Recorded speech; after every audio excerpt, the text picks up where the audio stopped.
할렐루야! 성도 여러분 반갑습니다. 오늘의 말씀은 느헤미야 2장 11절부터 20절까지의 말씀입니다.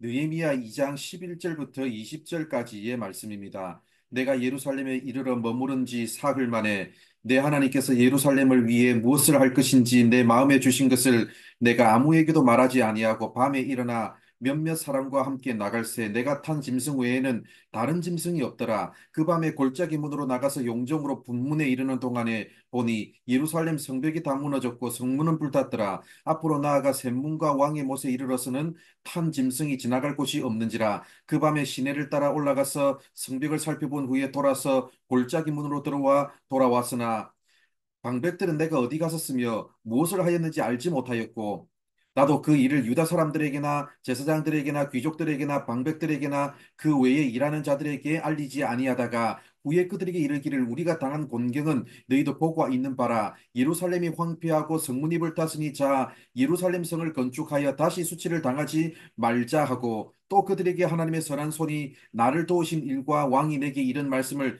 전하였더니 그들의 말이 일어나 건축하자 하고 모두 힘을 내어 이 선한 일을 하려 하며 호론 사람 산발락과 종이었던 암몬 사람 도비아와 아라비아 사람 게셈이 이 말을 듣고 우리를 업신여기고 우리를 비웃어 이르되 너희가 하는 일이 무엇이냐 너희가 왕을 배반하고자 하느냐 하기로 내가 그들에게 대답하여 이르되 하늘의 하나님이 우리를 형통하게 하시리니 그의 종들인 우리가 일어나 건축하려니와 오직 너희에게는 예루살렘에서 아무 기업도 없고 권리도 없고 기억되는 바도 없다 하였느니라. 아멘. 성벽을 재건해도 좋다는 왕의 허락을 얻은 느헤미야는 드디어 예루살렘에 도착했습니다. 도착한 후 사흘이 지난 후 느헤미야의 행동이 시작되었습니다.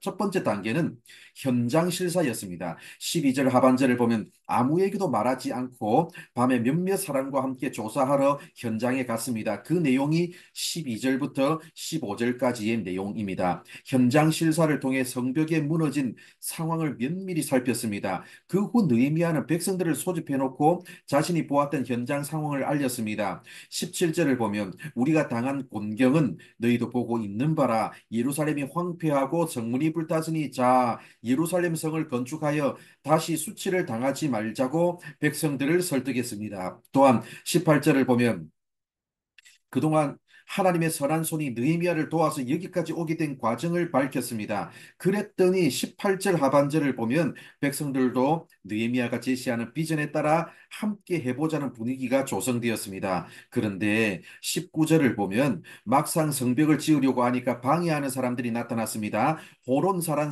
산발락과 암몬 사람 도비아와 아라비아 사람 게셈입니다.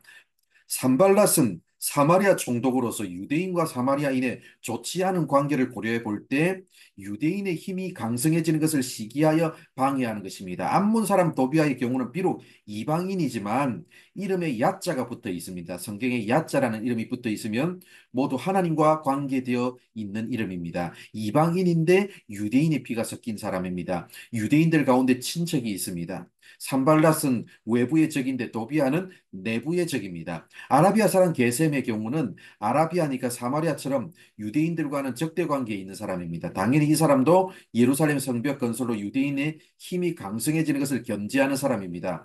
19절이 나오기 전까지는 모든 일이 순적하게 잘 풀리는 상황이었습니다. 느헤미야가 기도하니까 하나님이 왕의 마음도 움직여 주셨습니다. 왕이 필요한 모든 것을 지원해주고 또 심지어 군대까지 지원해줘서 안전하게 예루살렘까지 올 수 있었습니다. 예루살렘에 와서 백성들에게 비전을 제시해서 그동안 진행되지 않던 일이 드디어 진행되려고 하던 상황이었습니다.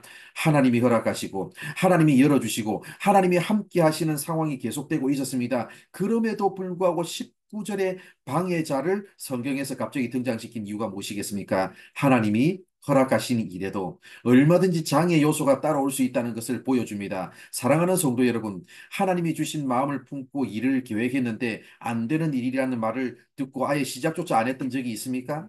선한 뜻으로 시작은 했는데 반대와 어려운 상황에 부딪혀서 좌절된 일은 없습니까? 일을 하는 과정에서 계속 마음을 힘들게 하는 사람은 없습니까? 바로 그런 상황도 하나님이 허락하신 상황 안에 있습니다. 기억하시기 바랍니다. 하나님의 일은 그런 장애 요소에도 불구하고 그런 상황을 극복해 가면서 때로는 마음을 아파하면서 이루어가는 일입니다. 2024년 하반기를 살고 있는 우리 각 개인의 인생에도 그리고 우리 교회에도 이런 어려움이 얼마든지 있을 수 있습니다. 그럼에도 불구하고 절대로 포기하지 말고 모든 상황에 하나님의 계획이 있고 뜻이 있음을 믿고 끝까지 믿음의 길을 걸어가는 우리 모두가 되기를 바랍니다. 기도하겠습니다. 하나님 감사합니다. 하나님 우리를 사랑하여 주셔서 오늘도 우리에게 말씀해 주셔서 감사드립니다.